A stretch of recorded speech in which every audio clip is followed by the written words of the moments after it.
बदलापूरमध्ये RSS वाल्यांची एक नामवंत शाळा, त्या शाळेमध्ये 3.5 आणि 4 वर्षाच्या 2 चिमुकल्यावर तिथला सफाई कामगार अत्याचार करतो आहे. खरं म्हणलं तर त्या ठिकाणी महिला असायला पाहिजे. अत्याचार केल्यानंतर हे प्रकरण दडपण्याचा प्रयत्न झाला.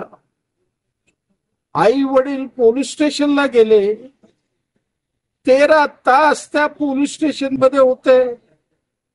वाचवण्याचा आटोकाट प्रयत्न त्यांनी केला. याचा संताप संपूर्ण बदलापूर मध्ये पसरला. सोशल मीडियावर हजारो अशा पद्धतीचे मेसेज यायला सुरुवात झालं आणि बदलापूर मध्ये लोकांनी बंडच केला. भारताच्या इतिहासामध्ये 75 सालानंतर 11 तास रेल्वे बंद असलेलं पहिल्यांदा मी बघत आहे.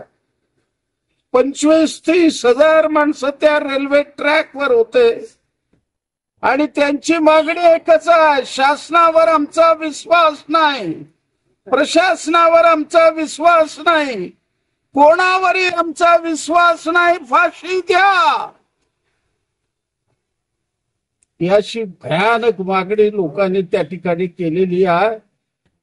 मुख्यमंत्र्याच्या अपिलाला लोक ऐकायला तयार नाही. स्वतः त्या ठिकाणी गिरीश महाजन 3 तास होते. कोणी ऐकण्याच्या परिस्थितीत नाही. शेवटी लाठीमार, अश्रुधूर याची चौकशी करण्याऐवजी आता लोकांना अटक करायला सुरुवात झालेला आहे. या संपूर्ण प्रकरणाची न्यायालयीन चौकशी झाली पाहिजे. त्या आरोपीला फाशी मिळायला पाहिजे. या देशामध्ये कुठेही असा प्रकार घडता कामा नये. शासनाने स्वतःहून खुर्ची सोडली पाहिजे. या मागणी करता आणि संपूर्ण प्रकाराचा निषेध करण्याकरता महाविकास आघाडीच्या वतीनं 24 तारखेला महाराष्ट्र बंद आहे. सोलापूर भी बंद राहील. सोलापूर हे मार्शल शहर आहे. सोलापूर हे श्रमिकाचं शहर आहे.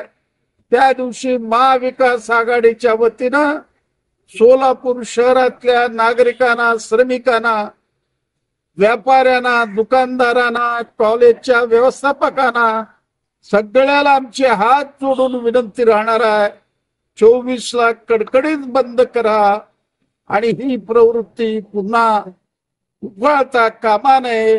केवळ बदलापूर नाही आहे, कलकत्त्यामध्ये सुद्धा अशी घटना घडली, ठाण्यामध्ये सुद्धा अशी घटना घडली, त्या ठिकाणी अकोल्याला सुद्धा अशी घटना घडली. तासाला 4 घटना घडू लागलेल्या आहेत. भयानक परिस्थिती महिलावर आहे.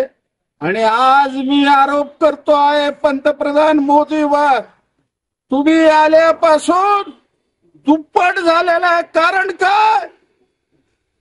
बिल्किस बानोवर सामुदायिक बलात्कार करता, जन्मठेपेची शिक्षा होती, त्यांना तुरुंगामधून सोडता, वीराप्रमाणे त्यांचं स्वागत करता, ही लांछना फदबाबा. आणि तुम्ही अशा पद्धतीनं प्रोत्साहन दिल्यामुळं या घटना घडू लागलेल्या आहेत. कोणाच्याही घरात घटना घडेल म्हणून आम्ही एकजुटीने येणार. आम्ही शासनाला सांगितलं